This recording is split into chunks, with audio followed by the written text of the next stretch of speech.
Saya mencoba membedah kitab-kitab, bermajlis dengan para ulama, bermulazamah dengan ulama ahli hadis, dan saya pastikan kepada mereka, akhirnya urutan berikut insyaallah taala urutan yang lebih banyak dipegang oleh para ulama-ulama ahlus sunnah wal jamaah dari hadis-hadis yang sahih bahkan mutawatir. 10 tanda besar kiamat. Yang awal, ini yang pertama, tanda besar kiamat yang pertama, bumi dibungkus oleh dukhan. Bumi dibungkus oleh dukhan. Gelap bumi ini selama 40 hari 40 malam. Dukhan. Dukhan. Ya. Dukhan. Dukhan ini adalah kabut asap, kabut debu yang sangat panas dan sangat tebal. Saking panasnya, kata Rasulullah sallallahu alaihi wasallam, orang-orang kafir sampai melepuh kulit mereka. La ilaha illallah, panasnya kayak dalam oven, Bu. Saking panasnya, orang kafir loh ya. Dan dari lubang hidung mereka mengeluarkan asap, dari mulut mereka mengeluarkan asap, dari lubang dubur mereka juga mengeluarkan asap. Mata mereka seperti mau lepas dan keluar dari sarangnya. Telinga mereka seperti mau pecah, jantung mereka seperti panas terbakar. Orang-orang kafir dan orang-orang yang beriman hanya imannya menyimpang. Orang-orang Islam yang hobi buat dosa dan maksiat, kata Rasulullah sallallahu alaihi wasallam, mereka sama tersiksanya seperti orang kafir.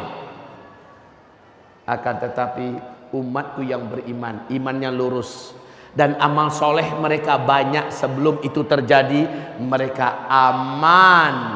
Saat dukhan sudah lenyap, matahari kembali nampak, orang-orang yang beriman dan yang amal solehnya banyak sebelum kejadian itu hanya seperti terserang flu dan demam saja. Kulitnya utuh, tubuhnya utuh, dia sehat, dia selamat, hanya seperti terserang flu dan demam saja. Tapi orang kafir, orang Islam yang hobi berzina sebelum kejadian itu, orang Islam yang hobi minum-minuman keras, orang Islam yang hobi menelantarkan salat, orang Islam yang hobi durhaka kepada kedua orang ibu bapaknya, orang Islam yang masih hobi makan riba, orang-orang Islam yang masih banyak berbuat dosa dan maksiat, dia sama tersiksanya seperti orang-orang kafir. La haula wala quwata illa billah. Dukhan ini 40 hari 40 malam. Bumi ini gelap gulita. Kalian tidak mampu membedakan kapan siang, kapan malam.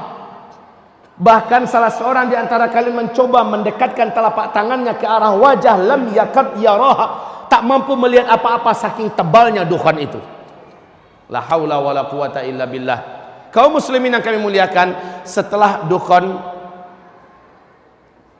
hilang, lenyap, apa kejadian? Besok harinya manusia dikejutkan dengan musibah lanjutan.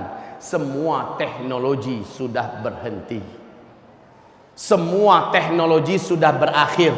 Listrik tidak ada lagi, sinyal sudah hilang, mobil tidak bisa dihidupkan, pesawat tidak bisa dibawa terbang. Semua yang memanjakan manusia dari teknologi dan penemuan-penemuan modern berakhir. La haula wala quwata illa billah. Kenapa? Ada penyebabnya yang akan saya uraikan nanti dengan izin Allah Subhanahu wa taala.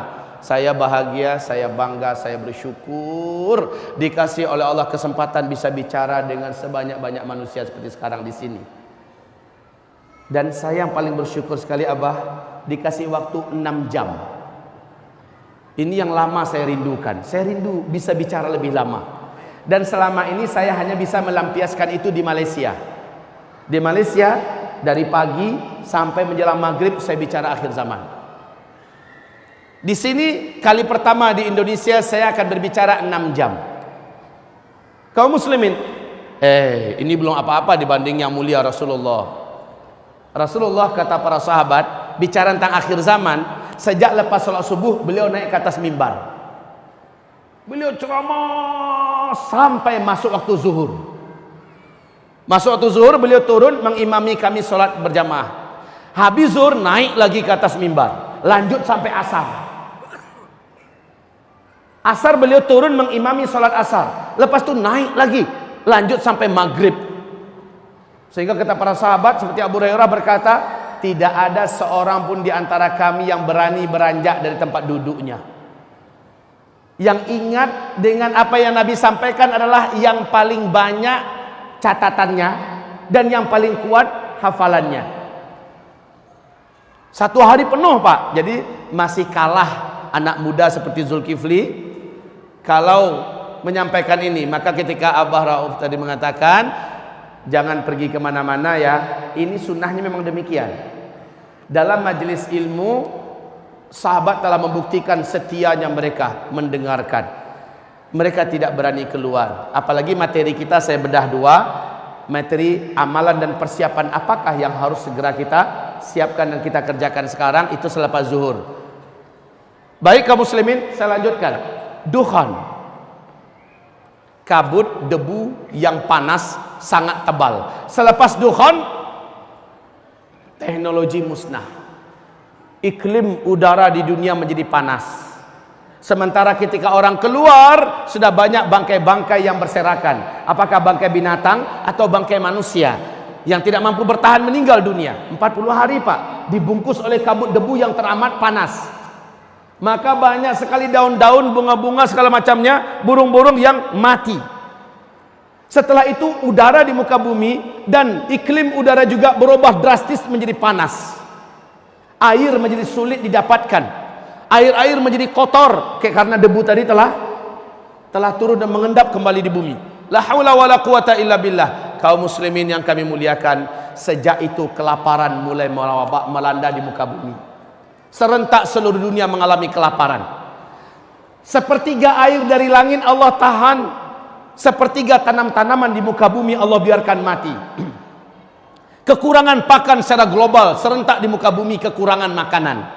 Kalau hanya India yang kekurangan makanan, mudah-mudahan Thailand bisa menolong, Indonesia bisa menolong. Lah ini serentak seluruh dunia kekurangan pakan. Orang berharap mudah-mudahan tahun depan lebih baik, ada solusi, hujan turun lebih banyak.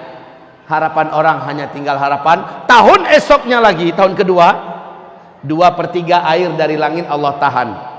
2/3 tanam-tanaman dan hewan yang dapat dimakan, hewan ternak yang dapat dimakan di bumi, Allah biarkan mati. 2 kali lipat daripada tahun yang lalu, Pak. Beratnya hidup, kelaparan semakin merajalela di seluruh dunia. Anak-anak kecil banyak bergelimpangan, orang-orang dewasa juga sudah putus asa. La haula wala quwata illa billah. Saat itulah hadis sahih Imam Bukhari di dalam kitab Al-Adabul Mufrad.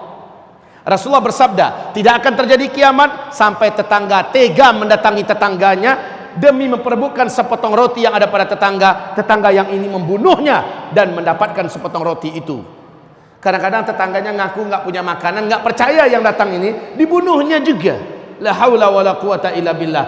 Beratnya hidup, orang mulai berani memakan bangkai karena lapar. Macam di Suriah, Pak, bangkai kucing pun dimakan orang, bangkai tikus pun dimakan orang karena lapar. Ini akan terjadi secara global, bukan hanya di Suriah. Setelah itu tahun ketiga, sama sekali air tidak turun dari langit, sama sekali tanam-tanaman dan hewan ternak yang dapat dimakan di muka bumi mati. Disitulah sahabat bertanya kepada Rasulullah, ya Rasulullah, bagaimana kami melanjutkan hidup ketika makanan saat itu sudah tidak ada? Bagaimana kami bisa bertahan ketika makanan sudah putus, air tidak ada? Nabi menjawab, makan minum kalian saat itu adalah zikir. Subhanallah walhamdulillah wa la ilaha illallah wallahu akbar.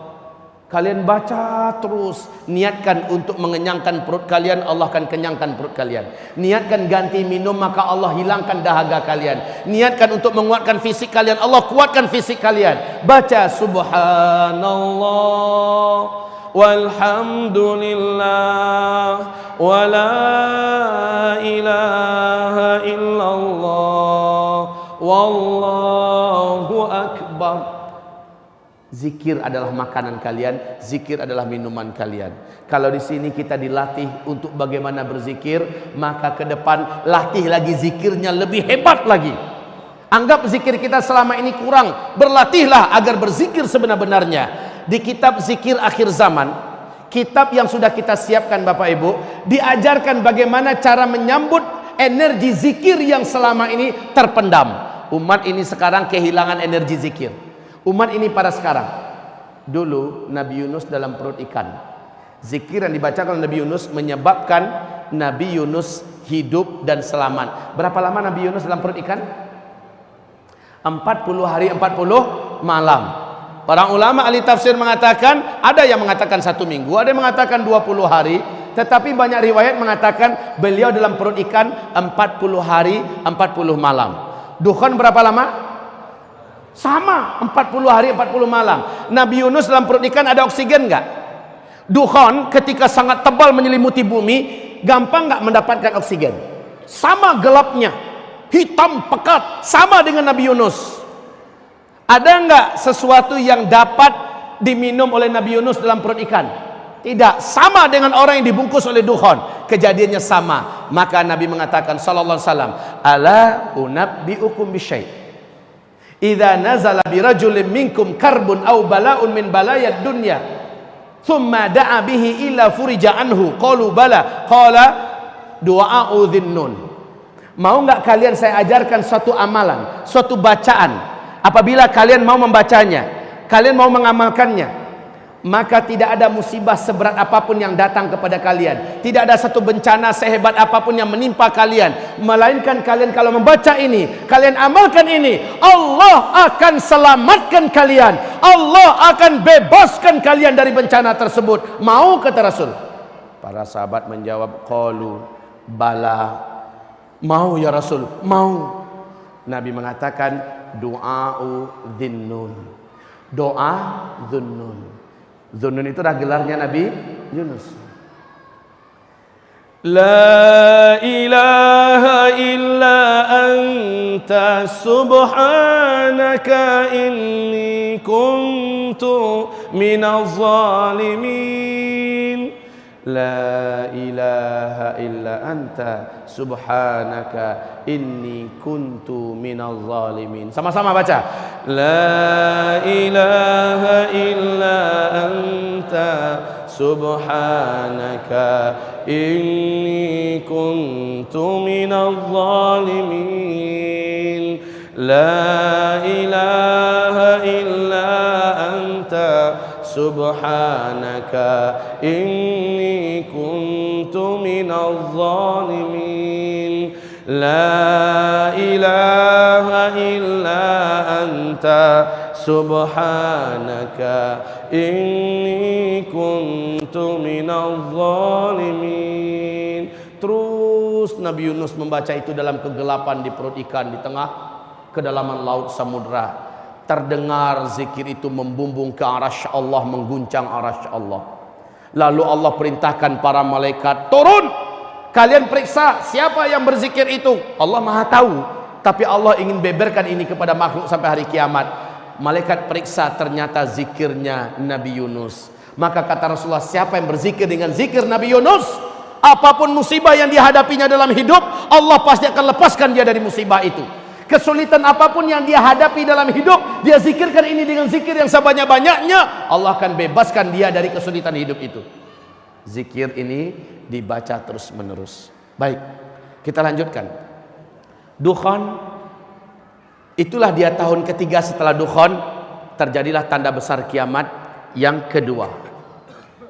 Dan manusia saat itu sudah putus asa untuk hidup.